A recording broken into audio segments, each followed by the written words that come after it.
नमस्ते। हमारे साप्ताहिक कार्यक्रम प्रोफेसर आबिद दुबे के साथ बातचीत में आपका स्वागत है। आबिद दुबे साहब, आज थोड़ा आपसे ये समझना चाहेंगे कि जो हम लोग समझे, जो उत्तर प्रदेश में मैंने समझा, जो हिंदी हार्टलैंड में समझा, मोदी जी पर से मतलब मोदी जी इंडिविजुअल की बहुत ज्यादा एंटी इनकम्बेंसी थी और ये जो बीजेपी का इतना खराब प्रदर्शन हुआ है उसमें जो सबसे अहम भूमिका है वो मोदी जी की एंटी इनकम्बेंसी की है। लेकिन मोदी जी कहीं उसको जो जिस तरह से वो मार्केटिंग के तो मतलब बढ़िया मार्केटिंग करते हैं, वो उसको दिखा रहे हैं कि ये प्रो मोदी वोट पड़ा है, प्रो इनकम्बेंसी, और उसी लिए वो उसी मंत्रिमंडल को सेम पोर्टफोलियो तक चेंज नहीं कर रहे हैं, वही मंत्री कंटिन्यू करेंगे, वही सब करेंगे। क्योंकि इसमें अगर आप देखिए तो जिसको अगर खराब चीज बोले तो अंधे के हाथ बटेर लग गई थी। नवीन पटनायक की एंटी इनकम्बेंसी, नवीन पटनायक का फ्लिप फ्लॉप, 20 सीटें उड़ीसा से इनकी झोली में आके गिर गई, और थोड़ा कांग्रेस जो शासित प्रदेश है वहां जो खराब काम हुआ। तो जनाब, मैं ये समझना चाहूंगा, ये एंटी इनकम्बेंसी को मोदी जी कैसे प्रो इनकम्बेंसी में बदल के लोगों को समझाने में सफल हो जाते हैं बार बार। प्रोफेसर नहीं, साहब। नहीं, वो समझाने की कोशिश कर रहे हैं, लेकिन वो सफल कहाँ हो रहे हैं। अगर वो अपनी पार्टी के कार्यकर्ताओं को ही नहीं समझा पाए हैं, सफल कर पाए हैं, वो राष्ट्रीय स्वयंसेवक संघ को भी नहीं समझा पाए हैं, ना उस मामले में कहीं सफल हैं। उनका ये जो प्रपंच है मोदी जी का, इसके ऊपर सबसे बड़ा सवालिया निशान तो विशाल एक दैत्याकार सवालिया निशान राष्ट्रीय स्वयंसेवक संघ ने लगाया है, जो उनकी मातृ संस्था है। मोदी जी कह रहे हैं कि हम चुनाव जीते, संघ बार बार कह रहा है कि आप चुनाव हार गए, और इस बात को वो कोई दबे स्वर में नहीं कह रहा है, घुमा फिरा कर या दार्शनिक रूप से नहीं कह रहा है। इस बात को वो बुलंद आवाज में बिल्कुल स्पष्ट, अगर मोहन भागवत की बात किसी की समझ में ना आई हो तो उसको रतन शारदा ने और इंद्रेश कुमार ने और स्पष्ट कर दिया है, खुल के कह दिया है इस बात को। तो ये तो वो जब वो अपने राष्ट्रीय स्वयंसेवक संघ को नहीं समझा पाए और भारतीय जनता पार्टी के कार्यकर्ताओं को नहीं समझा पाए, अपनी जीत का कोई जश्न नहीं मना पाए, और इतनी हिम्मत भी नहीं हुई कि भारतीय जनता पार्टी के संसदीय दल की पहले बैठक बुलाते और उस बैठक में अपने आप को नेता चुनवाते, उन्होंने ऐसा नहीं किया। उन्होंने एक साथ राजनाथ सिंह ने खड़े होकर एक प्रस्ताव रखा जिसमें यह भी लिख कह दिया उन्होंने कि ये भारतीय जनता पार्टी के संसदीय दल के नेता के तौर पर यह भी बोल दिया उन्होंने, भाजपा के संसदीय दल की अलग से कोई बैठक नहीं हुई। ये मोदी जी की ये है यहां तिकड़म है कि क्योंकि मेरा मानना यह है कि संघ परिवार, राष्ट्रीय स्वयंसेवक संघ चाहता था कि भाजपा संसदीय दल की जब बैठक हो तब मोदी जी के बारे में कुछ लोग खड़े होकर सवाल उठाएं। उसको नाकाम करने के लिए इस योजना को उन्होंने संसदीय दल की बैठक ही नहीं बुलाई, और बिना संसदीय दल के नेता बने हुए वो सीधे सीधे एनडीए के नेता हो गए। आप समझ रहे हैं। और एनडीए की बैठक में भी आप देखिए, उसमें तमाम मुख्यमंत्री भाजपा के लोग बैठे, मतलब जो लोग संसदीय दल के सदस्य नहीं थे वो सब भरा हुआ था उससे पूरा का पूरा। तो ये यहां है ट्रिक मोदी जी की, जहां वो कामयाब हुए। इस काम में तो वो कभी कामयाब नहीं हो सकते कि वो हारे हुए चुनाव को जीता हुआ चुनाव बता दें। उसका तर्क सीधा है। मेरा तर्क ये है कि अगर आप एनडीए को देखें तो एनडीए के दो हिस्से हैं। एक हिस्सा वो है जो बीजेपी का है और एक हिस्सा है जो गैर बीजेपी पार्टियों का है। बीजेपी के हिस्से में 80% टिकट आए थे। एनडीए की 80% सीटें भाजपा लड़ रही थी, 20% सीटें केवल गैर भाजपा दल लग रहे थे। गैर भाजपा दलों का प्रदर्शन कैसा रहा? उनकी पिछली बार 50 सीटें थी, उन्होंने बढ़ा के 53 कर ली। भाजपा का प्रदर्शन कैसा रहा? उनकी 303 सीटें थी, घट के 63 घट गई उसके अंदर। तो एनडीए में भी भाजपा का प्रदर्शन बहुत खराब रहा। अब आप आइए पूरे देश में, आइए आप, तो अगर आप पूरे देश में देखेंगे तो जहां जहां भाजपा चैलेंजर के रूप में थी, जहां वो सत्ता प्रतिष्ठान की नुमाइंदगी नहीं कर रही थी, वहां भारतीय जनता पार्टी को 12 परसेंटेज पॉइंट बेशी वोट मिले। सीटों का फायदा हुआ 12 का, और लेकिन जो वोट मिल गए, जैसे तमिलनाडु में बहुत से वोट मिल गए, सीट कोई नहीं मिली। केरल में केवल एक वोट मिल गया, लेकिन एक सीट मिली लेकिन वोट नहीं। एक सीट मिली लेकिन वोट बहुत से मिल गए। इसी तरीके से आंध्र प्रदेश में सीटें 3 हैं उनके पास, लेकिन वोट तो उन्हें मिले ही हैं। 6 सीटों पर चुनाव लड़े थे। तो इस तरह 12 परसेंटेज पॉइंट का इनको लाभ हुआ उस इलाके में जहां पर ये सत्ता के प्रतीक नहीं थे, यानी जनता वहां भी एंटी एस्टेब्लिशमेंट वोट कर रही थी। जिस इलाके में सत्ता के प्रतीक थे, यानी 350-60 सीटों वाले इलाके में सत्ता के प्रतीक थे, वहां पर इन्हें 5.5 परसेंटेज पॉइंट का नुकसान हुआ वोटों में, और साथ में 63 नहीं बल्कि करीब 77 सीटें इनकी घट गई इस इलाके में।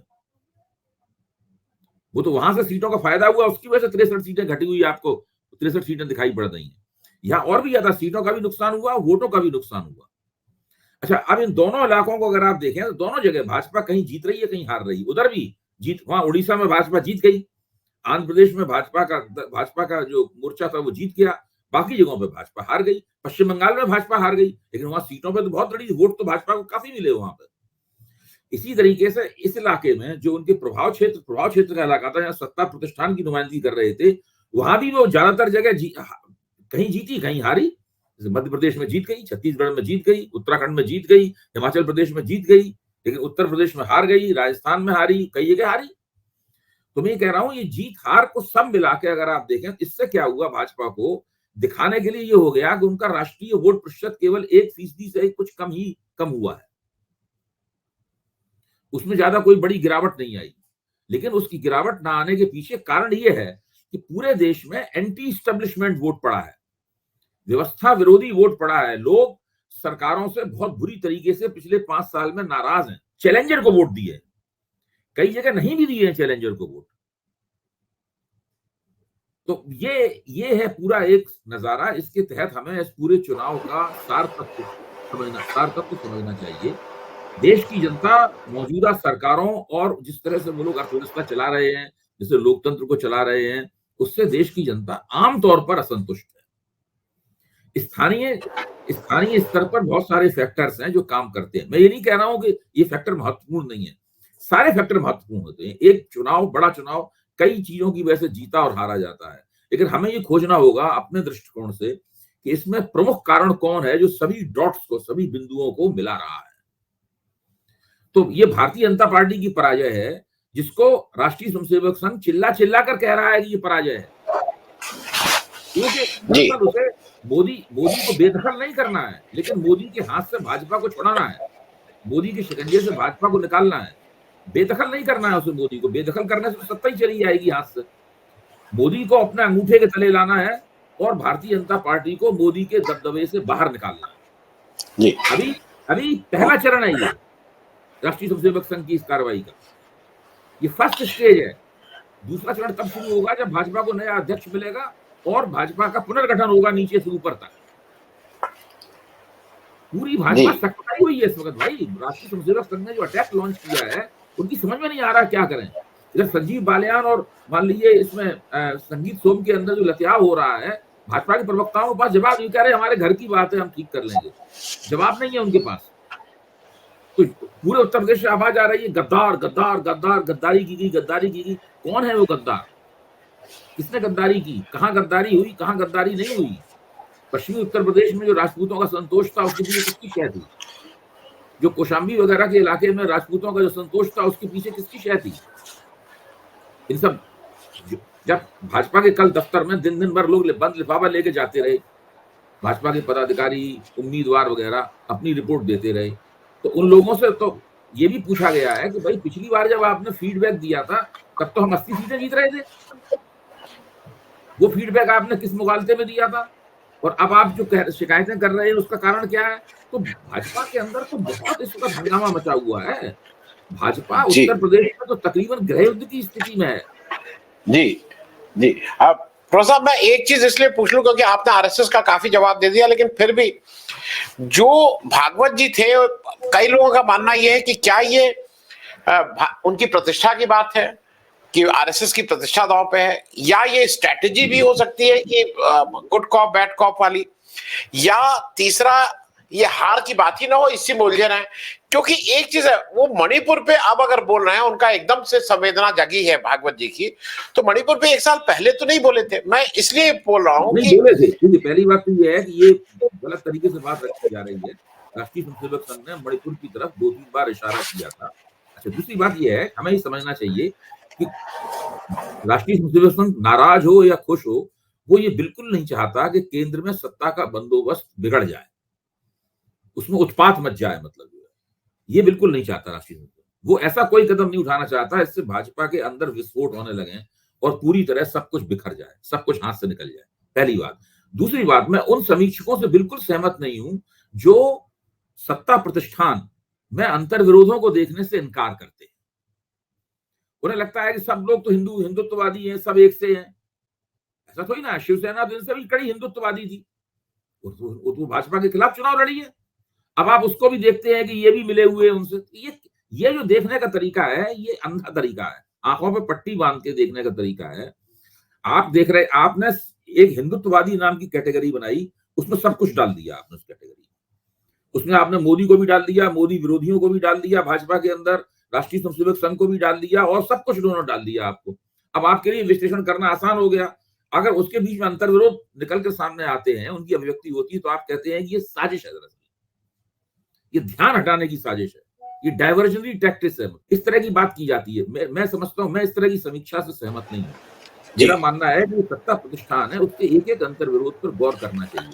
अंतर विरोध दो किस्म के होते हैं, एक शत्रुतापूर्ण होता है, एक होता है मित्रतापूर्ण अंतर विरोध।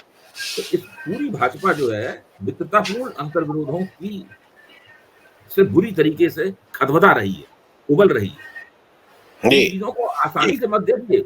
लास्ट अंतिम बार इस तरह की बात राष्ट्रीय संसद ने कब कही थी? जब सुदर्शन सर संचालक थे, तो अटल बिहारी वाजपेयी की सरकारों के खिलाफ ये बात कही जाती थी। देखिए अभी बहुत कुछ घटित होगा। अभी 1-2 महीने बाद पलक्कड़ केरल में सरसंघ चालक ने सारे संगठनों की बैठक बुलाई है, तो वो बैठक बहुत महत्वपूर्ण है, और उसमें भाजपा भी जाएगी संगठन के तौर पर, भाजपा भी शामिल होगी।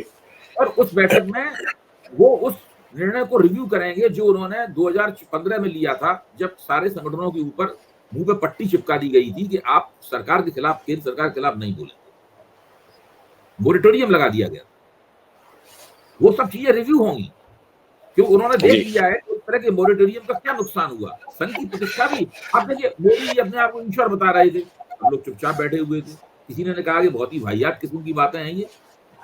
जब चंपत राय अपने आप को कह रहे थे विष्णु भगवान के अवतार हैं, साक्षी कह रहे थे ये तो देवताओं के देवता हैं, ईश्वर के अवतार हैं, तो मोदी जी ने खुद को ही नॉन बायोलॉजिकल बता दिया, लेकिन किसी ने इसकी आलोचना नहीं की। तो सब देखिए राजनीति में मौके का इंतजार करते हैं, सब मौके का इंतजार कर रहे थे, कब ये बंदा कमजोर हो, कब हम इसकी पिटाई शुरू करें। आज स्थिति यह है कि मोदी जी प्रधानमंत्री हैं और पिटाई हो रही उनकी।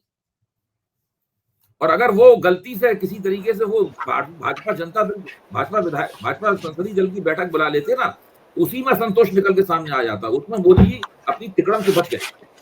जी, मैं प्रो साहब एक चीज और, CSDS का एक पोस्ट पोल सर्वे आया है, और उसमें संजय कुमार जी कल किसी चैनल पे थे और उन्होंने बहुत स्पष्ट शब्दों में बताया कि हमने एक उत्तर प्रदेश में एक सर्वे कराया था, जिसपे प्रश्न उन्होंने स्पष्ट किया कि हमने चॉइस नहीं दी थी, क्योंकि यशवंत देशमुख साहब उसको घुमा फिरा रहे थे, उसको बताना चाह रहे थे कि हम क्वेश्चन ऐसे डिजाइन कर लेते हैं। उन्होंने कहा हमने कोई चॉइस नहीं दी, हमने उत्तर प्रदेश के लोगों से, जो उनका सैंपल सर्वे का जो भी साइज हो, पूछा कि आप प्रधानमंत्री के रूप में किसको देखना चाहते हैं। और उनके अनुसार CSDS का जो सर्वे है वो कहता है कि 36% लोगों का राहुल गांधी पहली चॉइस का एक ही चॉइस थे, और 32% लोगों की चॉइस मोदी जी थे। तो ये एक सिग्निफिकेंट डेवलपमेंट आपको नहीं लगता है कि उत्तर प्रदेश जो हार्टलैंड है, वहां पे राहुल गांधी आज अब मोदी जी से चॉइस के मामले में भी लोगों की पसंद बनते जा रहे हैं? मैं थोड़ी एक छोटी टिप्पणी इस पे। ये सिग्निफिकेंट नहीं है, महा सिग्निफिकेंट है, ये बहुत ज्यादा महत्वपूर्ण है। देखिए अभी तक क्या होता था कि पंजाब में राहुल गांधी मोदी से आगे नजर आते थे, केरल में राहुल गांधी मोदी से नजर आते थे, और इस तरह की दूसरी जगहों पे नजर आते थे। बहुत सारे आंकड़ों की बारीक कताई करनी पड़ती थी कि भाई मोदी राहुल का नेशनल एवरेज लोकप्रियता का क्या है, कौन कौन से प्रांत हैं जो मोदी से पीछे है लेकिन नेशनल एवरेज से आगे, ये सब बात कही जा रही थी। अब 80 सीटों के एक प्रांत में, जो कि भारतीय जनता पार्टी के बहुमत की चालक शक्ति रहा है पिछले 10 साल से, उस प्रांत में राहुल गांधी मोदी से 4%, जैसा आपने बताया 36 और 32, 4% आगे हो गए। ये 4% का फासला बहुत बड़ा फासला है। ये फासला धीरे धीरे और बढ़ेगा, क्योंकि वहां पर भारतीय जनता पार्टी पूरी तरीके से भ्रमित है। वहां पर क्या हो रहा है कि जो भाजपा के वोटर, भाजपा के जो भाजपा के इलाके थे, इनसे उम्मीद थी, वहां उनको गाली गलौज शुरू हो गई है आपस में। भाई अयोध्या वालों को, जनता को गाली दी जा रही है, इससे और लोग नाराज होंगे और ज्यादा। देखिए, महंगाई, बेरोजगारी इनके इनके कम करना इनके बस की बात नहीं है, लोगों की आमदनी बढ़ाना इनके बस की बात नहीं है। तो वो जो इकोनॉमिक इम्पैक्ट है, अर्थव्यवस्था के बुरे बंदोबस्त का जो आर्थिक इम्पैक्ट है, वो लगातार जारी रहेगा। अच्छा, इस चुनाव ने एक बहुत बड़ी बात तो ये साबित की है कि ये लाभार्थी वाली चीज नहीं चलती है। कहां लाभार्थी वाली चीज चली? चुनाव से पहले ही इन्होंने ऐलान कर दिया था कि हम फ्री अनाज देते रहेंगे, नहीं चली भाई। अच्छा, दूसरी बात यह है, इससे यह भी साबित हुआ कि भाजपा की जितनी भी आंतरिक बैठकें होती थी चुनाव के दौरान, वो लोग महंगाई, बेरोजगारी के मुद्दे पर बात ही नहीं करते थे, मुद्दा ही नहीं माना उन्होंने उसे। आप भाजपा के पदाधिकारियों से, मैं कई पदाधिकारियों से मिला हूं इस बीच में, कम से कम 3 से तो मिला हूं, तीनों ये कह रहे थे, ये महंगाई बेरोजगारी कोई मुद्दा ही नहीं, बकवास है। तीनों ही कह रहे थे, ये राहुल गांधी संविधान की किताब उठाए घूम रहा है, उल्लू है। तो क्या होगा? कोई दलित नहीं संविधान में विश्वास करता है, किसी को नहीं है आरक्षण का मौन। अब सब कह रहे हैं कि नहीं, वो आरक्षण वो हो गया, ये हो गया, गलत प्रचार लोगों ने मान लिया। आप सब ये कह रहे हैं, पहले सब ये कह रहे थे, बड़े तिरस्कार के स्वर में बात करते थे, और उनका मानना था कि ये पोस्ट जो एग्जिट पोल आया है, हमारी तो एग्जिट पोल से ज्यादा सीटें आएंगी, ये कह रहे थे। एग्जिट पोल ने कम करके दिखाया है। जी जी जी। मैं साहब, एक और चीज जरा मुझे समझाइए। कांग्रेस भी बहुत खुश है, कांग्रेस ने भाई धन्यवाद कर रही है, 99 सीटें पर सांगली की एक सीट लेके 100 सीट की बात कर रही है। लेकिन अगर इस उसको देखिए तो मुझे ऐसा लगता है कि कांग्रेस की जहां डायरेक्ट बीजेपी से फाइट है, डायरेक्ट, और वो 10 राज्य मैंने आइडेंटिफाई किए हैं। 3 जगह तो उसकी अपनी सरकारें हैं, कर्नाटक, तेलंगाना और हिमाचल, और बाकी उत्तराखंड, मध्य प्रदेश, छत्तीसगढ़, गुजरात, असम, हरियाणा और राजस्थान। इन 10 राज्यों में अगर आप देखिए तो राजस्थान में अब बस आप कह सकते हैं कि इनका परफॉर्मेंस अच्छा रहा, लेकिन बाकी जगह तो कांग्रेस का बहुत ही खराब परफॉर्मेंस है भाई। मतलब इस्तीफा मांग लेना चाहिए, लोगों को सैक करना चाहिए। आप हिमाचल प्रदेश में क्या तमाशा कर रहे हैं? आपकी जो प्रदेश अध्यक्ष हैं वो अपने लड़के को नहीं जिता पा रही हैं, जो एक तरह। तेलंगाना में भी भाई ठीक है, आपकी 8 सीटें आ गई, कोई ऐसा नहीं है। कर्नाटक में आपका बहुत खराब परफॉर्मेंस है, पर इस पे चर्चा नहीं हो रही, सारी चर्चा हो रही है कांग्रेस तो अपने सहयोगियों की पीठ पे चढ़ के कहीं से पहुंच गई है, मुझे ऐसा लगता है। कांग्रेस ने अपने दम पे, ऐसी बात नहीं है, एक मिनट, ऐसी बात नहीं है। आप जरा थोड़ा सा, अभी हम लोगों ने एनडीए में भाजपा और गैर भाजपा 2 हिस्सों में बांट के देखा, अलग अलग किया था, ठीक है। अब आप इंडिया में देखिए, इंडिया में आप देखेंगे कि कांग्रेस के हिस्से में 40% सीटें आई, इंडिया गठबंधन 60% हिस्सा गैर कांग्रेसी दलों का था। इंडिया गठबंधन की संरचना जो है वो काफी, कांग्रेस ने अपनी सीटों को दूना कर लिया, डबल कर लिया। उसके वोट परसेंटेज में भी 2-3% की वृद्धि हुई है, नेशनल वोट परसेंटेज में मैं कह रहा हूं। दूसरे, आप कर्नाटक के इतिहास को देखिए, कर्नाटक के इतिहास में भारतीय जनता पार्टी ने 16 से कम सीटें कभी भी 90 के बाद में नहीं जीती हैं। जब अयोध्या आंदोलन शुरू हुआ उसके बाद से दक्षिण भारत में उनका एकमात्र अड्डा था, वो कर्नाटक था। जो कोस्टल तटवर्ती कर्नाटक है, उसमें पूरा संघ का काम बहुत बड़ा हिंदूकरण 90 के दशक से ही लगातार वहां पर चल रहा है, और लिंगायत बिरादरी उनका एक स्टार्टिंग पूंजी है, वो उनके साथ हमेशा रहती है।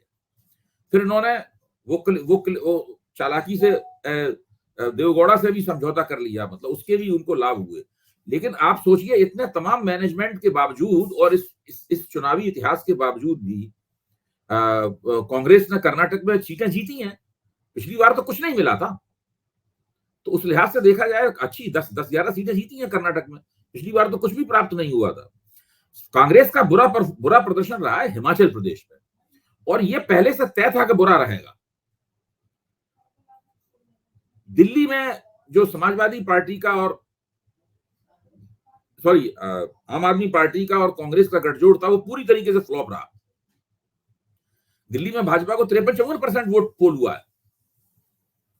तो ये है बहुत बड़ी विफलता। एक तो दिल्ली बड़ी विफलता है, इसमें सबको सोचना चाहिए कि भाई दिल्ली में सब क्यों हुआ, कोई लाभ नहीं हुआ, जो अलायंस का कोई उनको फायदा नहीं हुआ। दूसरा, हिमाचल प्रदेश में देखना चाहिए, हिमाचल प्रदेश की सरकार पूरी तरीके से बुरी हालत में रही और उससे चुनाव से पहले जो घटनाएं हुई थी, इनका हम सब लोगों के बाद हम सब लोगों को पता है। उन घटनाओं ने पूरी तरह कांग्रेस की जो छवि पेश की थी वो बिखरी हुई, बटी हुई, आपस में झगड़ते हुए, प्रतिभा सिंह का खानदान और वीरभद्र सिंह का खानदान और सुक्खू के बीच के झगड़े वगैरह, वहां बुरी हालत थी इनकी।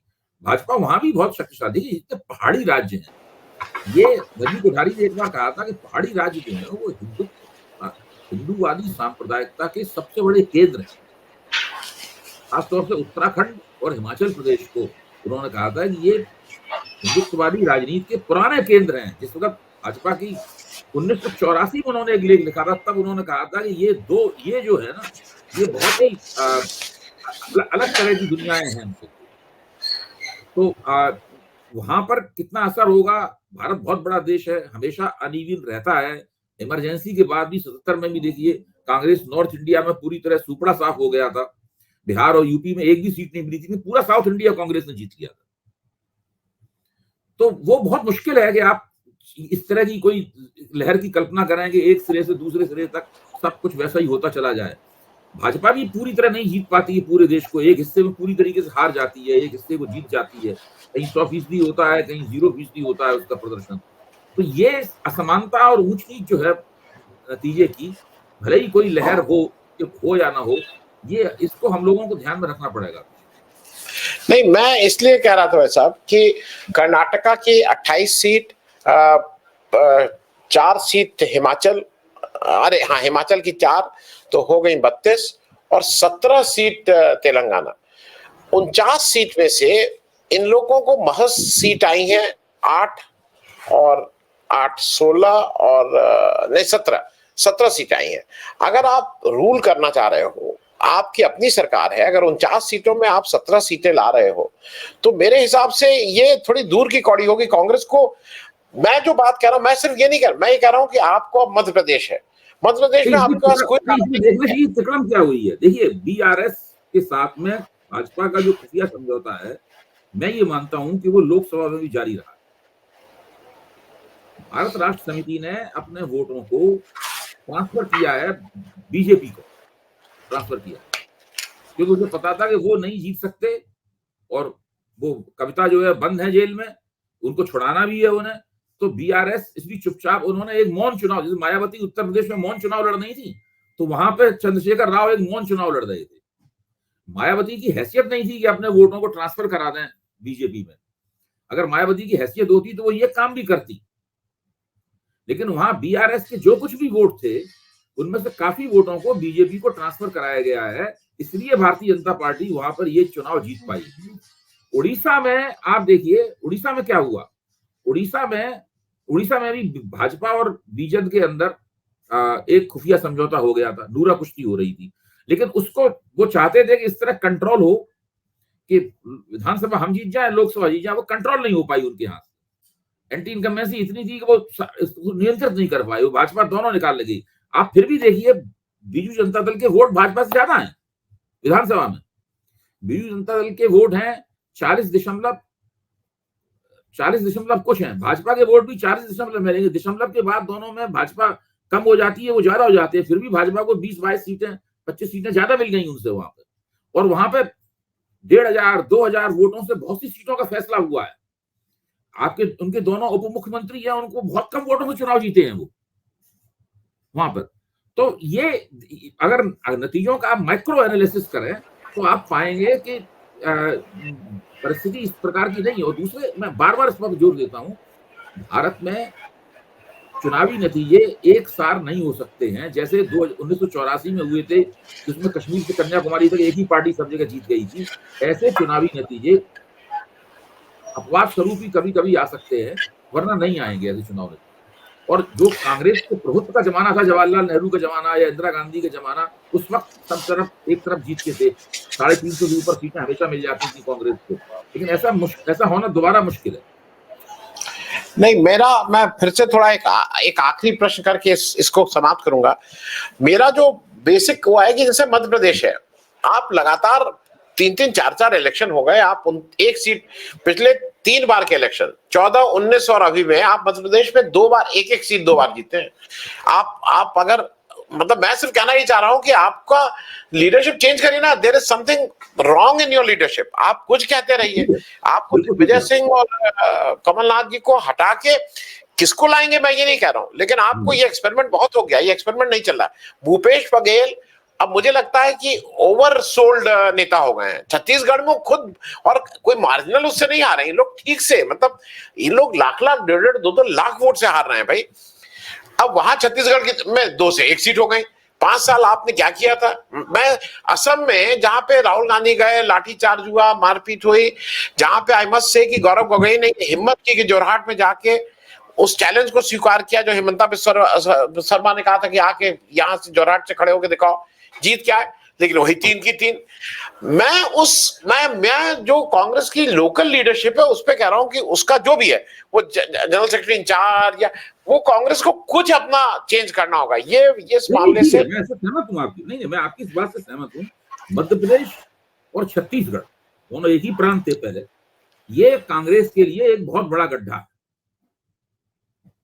ये एक बड़ा गड्ढा है दोनों, और कांग्रेस इस गड्ढे को कैसे भरेगी, नए नेतृत्व को कैसे, अब जीतू पटवारी को वहां बना रखा है तो उनको लोग ज्यादा, अभी तक उनकी युवक नेता के तौर पे ही इमेज छवि है, युवक कांग्रेस के नेता थे तो वो बहुत गंभीरता पूर्वक ज्यादा लोग लेते नहीं है, कांग्रेस के अंदर भी बहुत गंभीरता पूर्वक नहीं लिया जाता है। तो वो पुराना नेतृत्व दिग्विजय सिंह, कमलनाथ वगैरह का वो खत्म हो चुका है, लगभग खत्म हो चुका है, मान लेना चाहिए, या लगभग शब्द भी लगाना उचित नहीं है, मान लेना चाहिए कि ये नेतृत्व खत्म हो गया है।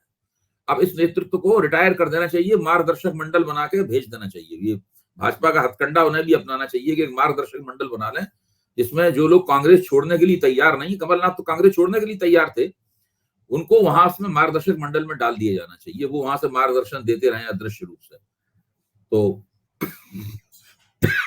आज अखबार में खबर छपी है कि मार्गदर्शक मंडल नरेंद्र मोदी और राजनाथ सिंह को भी मार्गदर्शक मंडल का सदस्य बनाया गया। तो उसमें नरेंद्र मोदी तो प्रधानमंत्री हैं, आप म्यूट है, नरेंद्र मोदी तो प्रधानमंत्री हैं, लेकिन राजनाथ सिंह जी को कब वो मार्गदर्शक मंडल में डाल देंगे पता नहीं। नहीं, मैं बस चलते चलते एक अंतिम, वो उत्तर प्रदेश में हम लोग ने एनडीए की बात कर ली, मतलब बीजेपी की बात कर ली थी, लेकिन एक अच्छा ये हो रहा है कि ऐसा लगता है कि जो जेलिंग हुई है समाजवादी पार्टी और कांग्रेस में, वो लॉन्ग लास्टिंग अभी तो फिलहाल दिखाई दे रही है, क्योंकि आपस में समन्वय है, लोग एक दूसरे की थोड़ी रिस्पेक्ट भी कर रहे हैं, और अगले 3 साल की योजना बना रहे हैं। 9 बाई इलेक्शंस होने हैं, उस बाई इलेक्शन में भी मिलजुल के लड़ने की बात है। मैं एक बहुत छोटी टिप्पणी कि इंडिया का जो सबसे बड़ा इस समय मुझे लगता है भविष्य जो है वो उत्तर प्रदेश में ही शायद चीजें टर्न अराउंड होंगी ज्यादा इंडिया गठबंधन के लिए। नहीं बिल्कुल बिल्कुल आपने ठीक कहा, इंडिया गठबंधन कई जगहों पे समाप्त हो जाएगा और समाप्त होने भी लगा है। पंजाब में पहले भी नहीं था, पश्चिम बंगाल में पहले भी वो कार्यकारी स्थिति में नहीं था, दिल्ली में खत्म हो गया है इंडिया गठबंधन, घोषणा कर दी गई है, हरियाणा में खत्म हो गया है इंडिया गठबंधन, वो सब अलग अलग चुनाव लड़ेंगे। वैसे भी लोकसभा के लिए था, विधानसभाओं के लिए नहीं था। अब विधानसभाओं में जहां मुफीद होगा वहां पे लड़ेंगे, तो उत्तर प्रदेश में मुफीद लग रहा है तो वहां पे वो मिलकर लड़ेंगे। तमिलनाडु में अगली विधानसभा का चुनाव होगा तब भी वो मुफीद होगा, वो लोग मिलके लड़ेंगे। केरल में तो पहले से गठबंधन काम करता ही है, वहां पे वो तो अलग, वहां इंडिया गठबंधन अभी भी काम नहीं किया, उसमें इंडिया गठबंधन के लोग और कांग्रेस के नेतृत्व में, सीपीएम के नेतृत्व में अलग अलग लड़ रहे थे आपस में। तो विविधतापूर्ण राजनीति है, इंडिया गठबंधन भी कहीं रहेगा कहीं नहीं रहेगा, इसी तरह एनडीए भी कई जगह टूट जाएगा। मेरा तो मानना ये है कि बिहार चुनाव में भी 1.5 साल है, बिहार चुनाव आते आते बिहार में एनडीए की शक्ल बदल सकती है। अभी महाराष्ट्र चुनाव से पहले महाराष्ट्र में एनडीए की शक्ल बदल सकती है। हरियाणा में एनडीए टूट चुका है, पहले ही टूट चुका है, दुष्यंत चौटाला अलग हो चुके हैं उससे, अब दोबारा मिलकर चुनाव नहीं लड़ेंगे, वो अलग ही चुनाव लड़ेंगे। तो ये दोनों ही गठजोड़ जो है वो कहीं टूटेंगे कहीं बने रहेंगे। जहां वो सत्ता में है वहां टूटने में देर लगेगी, जो सत्ता से बाहर है वहां जल्दी टूट जाएंगे। जी, प्रोफेसर साहब बहुत बहुत धन्यवाद बातचीत करने के लिए। अगले हफ्ते फिर किसी नए विषय के साथ बातचीत होगी। Thank you so much.